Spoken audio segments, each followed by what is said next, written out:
शासकीय कार्यालयात जेव्हा जातो किंवा एखाद्या संस्थेत जातो, दारात पाय ठेवत नाही तर सुविचारांच्या पाट्याच्या पाट्या असतात. सुविचार खूप उच्च दर्जाचे असतात, पण आत्मसात किती होतं माहिती नाही. मी तर या पाट्यांच्या खिलाफच आहे. म्हणजे मला असं वाटतं की जर अशा पाट्या लावल्या असत्या आणि लोक अशी शहाणी झाली असती तर मला रिसर्च करण्याची, त्यासाठी वेगळे केंद्र तयार करण्याची, खूप अभ्यास करण्याची गरज नव्हती. सगळं रामराज्य आलं आणि त्या पाट्यांचा फार काही उपयोग होत नाही. खरं त्या पाट्यांच्या वाक्यांमध्ये खूप अर्थ, गांभीर्य, मतितार्थ असतो. पण पाट्या हल्ली वाचल्याच जात नाही. वाचल्या तर त्या आत्मसात केल्या जात नाही. आणि आत्मसात सुद्धा करायच्या असेल तर त्या औरामध्ये, म्हणजे त्या ठिकाणामध्ये जोपर्यंत आपण असतो तोपर्यंतच ते वापरले जातात. त्यामुळे पाट्यांच्या माझ्या आयुष्यात, म्हणजे माझ्या सेंटरमध्ये मी तर अशीच फुली मारलेली आहे. मला असं वाटतं त्या पाट्यांपेक्षा थोडीशी संस्काराची प्रेरणा असावी. विशेष मुलांचं सेंटर आहे, विशेष मुलांचं निवासस्थान आहे. तर तुम्ही म्हणाल काय संस्कार? प्रत्येक जण तर वेगळा आहे, बुद्धीने वेगळा आहे, वयाने वेगळा आहे आणि आकलन करण्याची क्षमताही वेगळी आहे. तर कसं काय करू शकतील हे? तर मला असं वाटतं की विशेष मुलांवर सातत्याने एखादा प्रयोग केला तर त्याचा फळ मिळतं. म्हणजे आपण समजूया की ही विशेष मुलं यांच्यावर कायमच, म्हणजे 100 वेळा जर आपण प्रयोग केला तर तो एकदा सफल होतो. आणि सगळी मुलं जर एकत्र करत असेल तर त्याचा परिणाम सुद्धा दिसून येतो. म्हणजे आपण असं म्हणतो की ग्रुप एनर्जी नेहमी काम करत असते. तर अशाच पद्धतीच्या काही थेरपीज मी माझ्या सेंटरमध्ये अप्लाय करते आहे. तर माझा जो हट्ट होता की निसर्गाच्या सान्निध्यात माझ्या मुलांनी असावं, त्याचं कारणही असंच आहे. आम्ही माणसं सोयीनुसार या मुलांवर प्रेम करत असतो, पण निसर्ग हा अनकंडिशनल प्रेम करत असतो. तो बिचारा त्याच्या बदल्यात काही मागत नाही.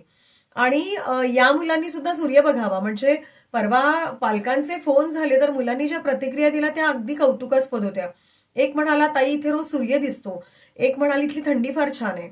एक म्हणाले की आम्ही चिमण्यांचा आवाज बघतो. एक म्हणाले की आम्हाला हिरवीगार झाडं दिसतात.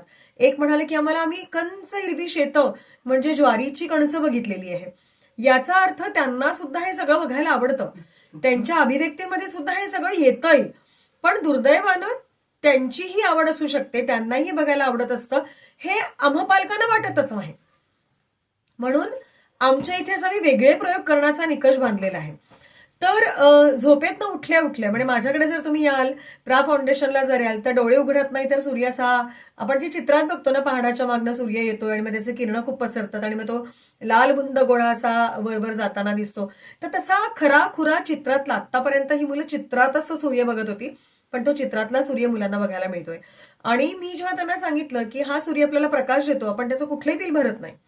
हा सूर्य असं म्हणत नाही की मी तुम्हाला ऊन दिलेला आहे, त्याच्या बदल्यात मला काहीतरी मोबदला द्या. मग आपण त्याला नमस्कार केला पाहिजे. म्हणजे सकाळचा पहिला नमस्कार हा सूर्यदेवतेला. या निसर्गाच्या सान्निध्यात असल्यामुळे निसर्ग वारा देतोय, पाऊस देतोय, इथे सुंदर नद्या आहेत, सुंदर शेतं आहेत. तर बिचारी ही त्या बदल्यात ना सेल्फी मागत, ना एखादा कोट मागत, ना थँक्यू म्हणा असा आग्रह करत. तर त्यांना सुद्धा नमस्कार असतो. म्हणजे पुन्हा निसर्गाला दुसरा नमस्कार असतो.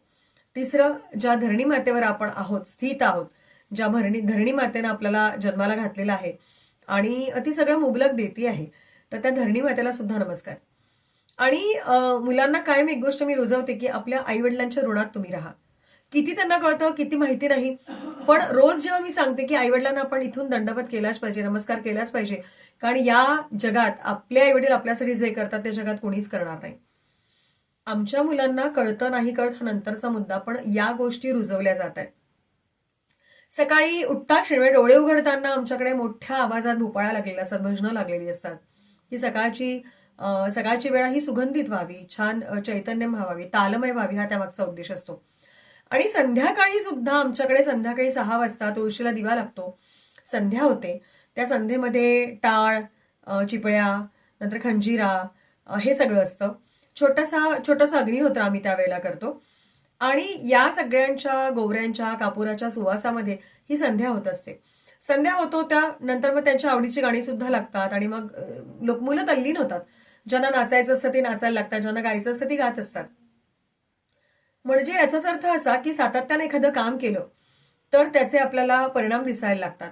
आणि आता असं होतं की मुलांना ती संध्या सुद्धा हवी असते.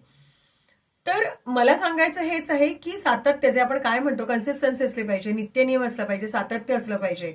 तर या सातत्यात सुद्धा आपण खूप मोनोटोनस गोष्टी शिकवत असतो की त्यांनी एबीसीडी लिहावं, त्यांनी रोज 1-2 लिहावे, त्यांनी 1 2 3 4 लिहावे.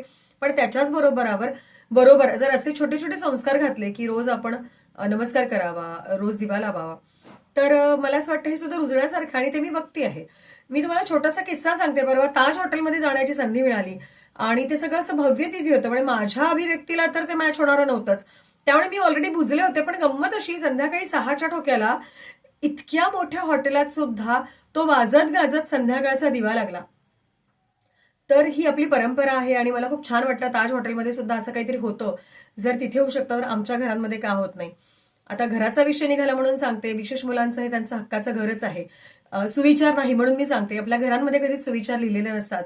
आपल्या घरांमध्ये कधी टाइम टेबल नसतो की तुम्ही या वाजता उठायचं आहे, इतके वाजता जेवायचं आहे, 5 ते 6 गप्पा करायच्या, 6 ते 7 चहा प्यायचा आहे, 7 ते असं काही नसतं. घरामध्ये एक वळण असतं, ते वळण नक्की इथे आहे. पण त्या मुलांना तो घराचा फील यावा हे मला कायम वाटत असतं. त्यामुळे हा घराचा फील आम्ही इथे प्रा फाउंडेशनमध्ये सगळ्या मुलांना देत असतो. त्यांना कधीच असं वाटू नये की आपण परक्या ठिकाणी आहोत. इनफॅक्ट आपण इंडिपेंडेंट व्हायला पाहिजे, आपण सस्टेनेबल व्हायला पाहिजे. हा मार्ग आम्ही रुजवतोच आहे, हा प्रयत्न आम्ही करतोच आणि मुलांकडून ते आम्हाला दिसतं सुद्धा आहे. तर या सगळ्या गोष्टी मी सांगते, ते तुम्हाला खऱ्या वाटत नसतील किंवा खऱ्या आहेत का बघण्यासाठी इथपर्यंत या.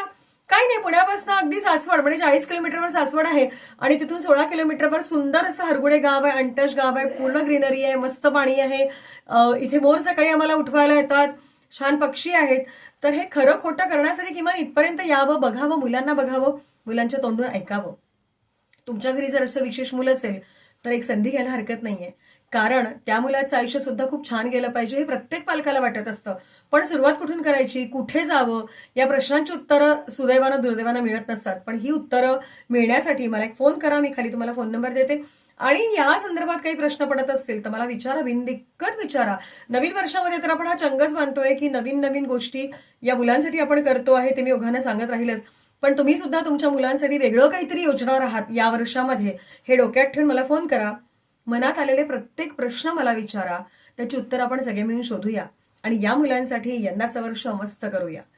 तर मी प्रयत्न करणार आहे, तुम्ही पण सोबत असाल याची मला पूर्ण खात्री आहे.